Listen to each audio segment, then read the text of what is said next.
Welcome to Nano Elian and back to manual testing video series. In today's video, I'll talk about difference between smoke testing and sanity testing. Before that, make sure to subscribe my channel and hit the bell icon to get notified whenever new content is uploaded. For clear understanding, please watch this video completely till the end. Let's get started. What is the difference between smoke testing and sanity testing? What is smoke testing? Smoke tests are performed in order to ensure whether or not our build is testable by the development team. Developers and testers will perform the smoke testing. The entire application is tested in the smoke testing end to end. Smoke testing build can be stable or unstable.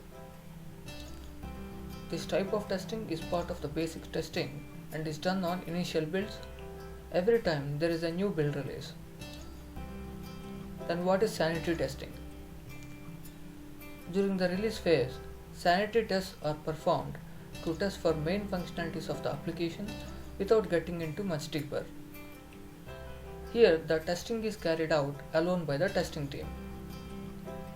Sanity test exercises only specific component of the whole application. Build of sanity testing is relatively stable. Sanity testing is part of the regression testing and is done on stable builds when enough time is not available for detailed or in-depth testing. That's all for today's video. Happy learning. Thanks for watching my video. Have a good day.